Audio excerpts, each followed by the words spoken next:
সমাগত বিটিচি নিৰ্বাচন আৰু বিটিচি নিৰ্বাচনক লৈ শাসক বিৰোধী দল ইতিমধ্যে কঁকালত টঙালি বান্ধাটো পৰিলক্ষিত হৈছে আৰু শেহতীয়াকৈ অসম জাতীয় পৰিষদ অজাপ দলেও বিটিচি নিৰ্বাচনক লৈ তেখেতসকলেও দলটোক লৈ ইতিমধ্যে কুচকাৱাজ আৰম্ভ কৰিছে আৰু শেহতীয়াকৈ মোৰ সৈতে আছে অসম জাতীয় পৰিষদৰ সম্পাদক চিত্তৰঞ্জন বসুমতাৰী ডাঙৰীয়া। পোনে পোনে যিহেতু তেখেত কোকৰাঝাৰত আছে আৰু আমি ৰাজনৈতিক কিছু কথা তেখেতৰ লগত পাতিবলৈ চেষ্টা কৰিম। সমাগত বিটিচি নিৰ্বাচনক লৈ আপোনালোকে ইতিমধ্যে কিছু কুচকাৱাজ আৰম্ভ কৰিছে, পৰিকল্পনা কি? পৰিকল্পনা আমি বিটিআৰ নিৰ্বাচনত অসম জাতীয় পৰিষদে অংশগ্ৰহণ কৰিব পাৰি নে নোৱাৰি তাৰ কাৰণে আমি পৰ্যালোচনা সভা দিছিলোঁ আৰু ৰাইজে আমাক ইয়াত বিচাৰিছে। বিটিআৰ অঞ্চলত অসম জাতীয় পৰিষদৰ দলক বিচাৰিছে, ইয়াত এটা সুস্থ জাতীয়তাবাদ প্ৰতিষ্ঠা কৰিবৰ কাৰণে ৰাইজে আমাক নিৰ্বাচনত অংশগ্ৰহণ কৰাটো বিচাৰিছে আৰু বিশেষকৈ বিটিআৰ অঞ্চলত এতিয়াও আঞ্চলিক দলবিলাক শক্তিশালী হৈ আছে, কিন্তু বিজেপিয়ে নিষেধ কৰিবৰ কাৰণে ষড়যন্ত্ৰ কৰিছে, এটা অভিসন্ধ ৰচিছে।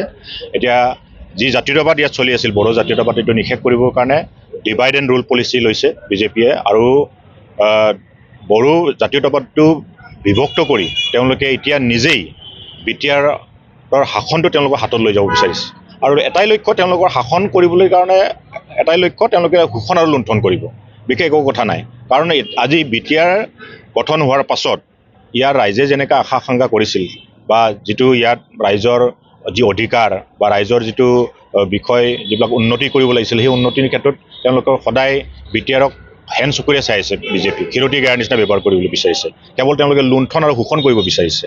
গতিকে সেইটোৱে কেৱল তেওঁলোকৰ লক্ষ্য। গতিকে আমি মূল কথাটো হ'ল আমি বিজেপিক প্ৰতিহত কৰি ইয়াৰ যিটো জাতীয়তাবাদ যাতে অক্ষুণ্ণ ৰাখিব পাৰে আৰু ইয়াৰ আঞ্চলিকতাটো যাতে শক্তিশালী হৈ থাকিব পাৰে, তাৰ কাৰণে আমি বিজেপিক প্ৰতিহত কৰাৰ কাৰণে অসম জাতীয় পৰিষদ দলে বিশেষকৈ আমি নিৰ্বাচনত পৰিত্যাগ কৰিবলৈ সিদ্ধান্ত গ্ৰহণ কৰিছোঁ।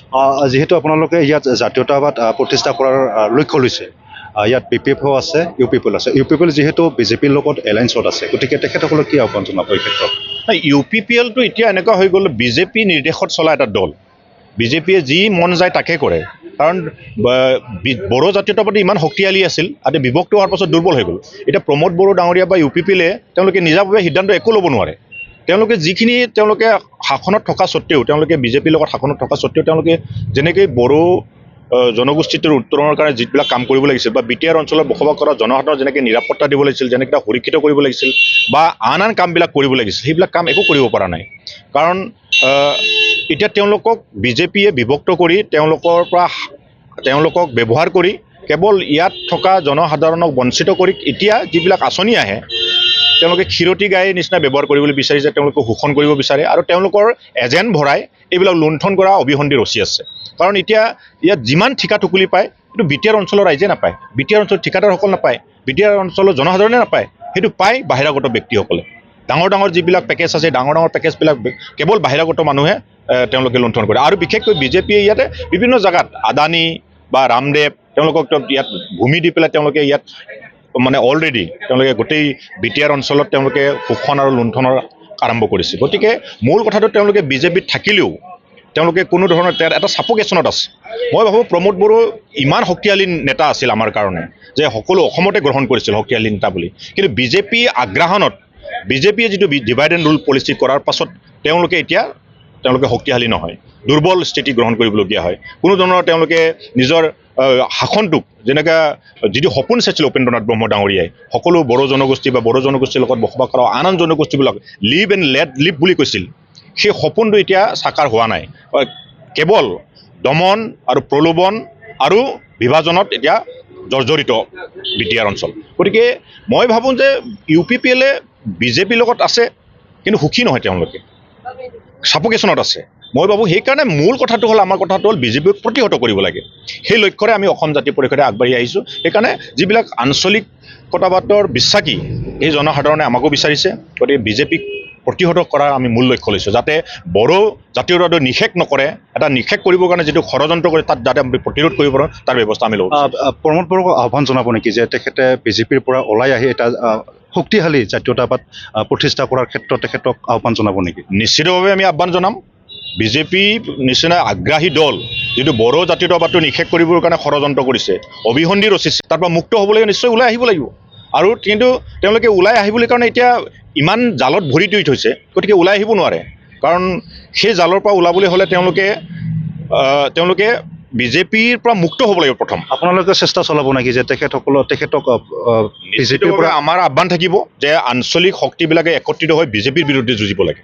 নহ'লে ইয়াত যিটো তেওঁলোকে বিজেপি এটা নেৰেটিভ বনাই আছে বা প্ৰমোদ বড়ো ডাঙৰীয়াও কৈ আছে যে বিটিআৰত শান্তি আছে এতিয়া শান্তিৰ নামত যদি বিজেপিয়ে লুণ্ঠন কৰি থাকে, লুণ্ঠনৰ অভিসন্ধি ৰচি থাকে, মানে শান্তিৰ নামত উন্নতিৰ নামত তেওঁলোকে যদি শোষণ কৰি থাকে, সেইটোতো ৰাইজে গ্ৰহণ নকৰিব।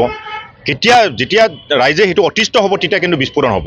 গতিকে এই কথাটো আমি সূক্ষ্মভাৱে আমি বিশ্লেষণ কৰিছোঁ। গতিকে ইয়াত ৰাইজে বিচাৰিছে, আমি অসম জাতীয় পৰিষদৰ জিলা সমিতিবিলাকৰ লগত আলোচনা কৰিছোঁ, বহুত আমাৰ শুভাকাংক্ষীসকলৰ লগত আলোচনা কৰিছোঁ। সেইকাৰণে আমি অসম জাতীয় পৰিষদলৈ শক্তিশালীভাৱে প্ৰতিনিধিত্ব কৰিব আমি চিন্তা চৰ্চা কৰিছোঁ। যদি প্ৰতিদ্বন্দ্বিতা কৰে আপোনালোকে বিটিচিত, কিমানটা সমষ্টিত আপোনালোকে প্ৰাৰ্থিত্ব প্ৰক্ষেপ কৰিব বুলি ভাবে? এতিয়াতো 40টা সমষ্টি আছে বিটিআৰত। তাতে আমি কোন অঞ্চলত আমি জিকিব পাৰোঁ, কোন সমষ্টিত আমি জিকিব পাৰোঁ, সেই জিকিব পৰা আমি পৰ্যালোচনা কৰি আছোঁ। তাৰে সঠিক যদি তথ্য লৈ আমি আগবাঢ়োঁ তেতিয়াহ'লে নিশ্চিতভাৱে আমি যিটো 10টা অপেন আছে আৰু অপেন ৰিজাৰ্ভ, তাত আমি বিশেষভাৱে গুৰুত্ব সহকাৰে লৈছোঁ। তাৰ লগে লগে বিজেপি য'ত প্ৰতিদ্বন্দ্বিতা কৰিব, সেই বিজেপি প্ৰতিহত কৰাৰ লক্ষ্যত আমি বিজেপি প্ৰতিহত কৰি বিজেপিৰ বিৰুদ্ধে আমি ঐক্যবদ্ধভাৱে যুঁজিবৰ কাৰণে আমি চিন্তা চৰ্চা কৰিছোঁ। কাৰোবাৰ লগত মিত্ৰতা কৰিব?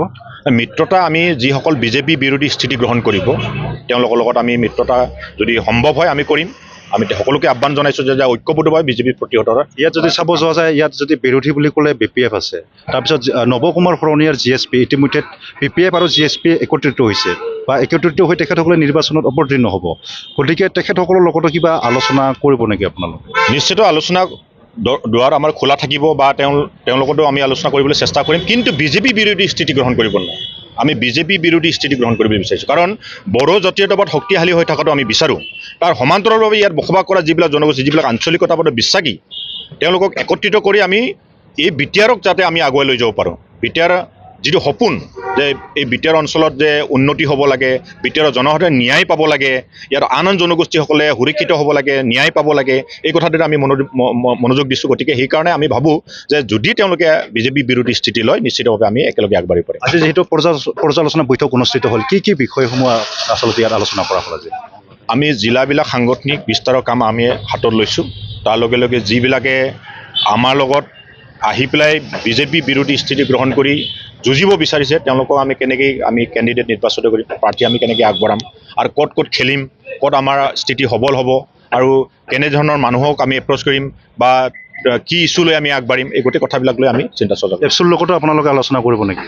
নিশ্চিতভাৱে যিবিলাক আঞ্চলিকতাবাদৰ বিশ্বাসী, যিবিলাক জাতীয়তাবাদ কৰি আছে, তেখেতসকলক বিজেপিৰ পৰা মুক্ত কৰাৰ চেষ্টা আমাৰ থাকিব। গতিকে আমি চবৰ লগতে আলোচনা কৰিবলৈ চেষ্টা কৰিম। হয়, এয়া আছিল অসম জাতীয় পৰিষদৰ সম্পাদক চিত্তৰঞ্জন বসুমতাৰী। আৰু ইতিমধ্যে যিহেতু পূৰ্বতে উল্লেখ কৰা হৈছে, BTC নিৰ্বাচনক লৈ বিভিন্ন ৰাজনৈতিক দলে ইতিমধ্যে কুচকাৱাজ আৰম্ভ কৰিছে। শেহতীয়াকৈ অসম জাতীয় পৰিষদো এই ক্ষেত্ৰত পিছ পৰি থকা নাই।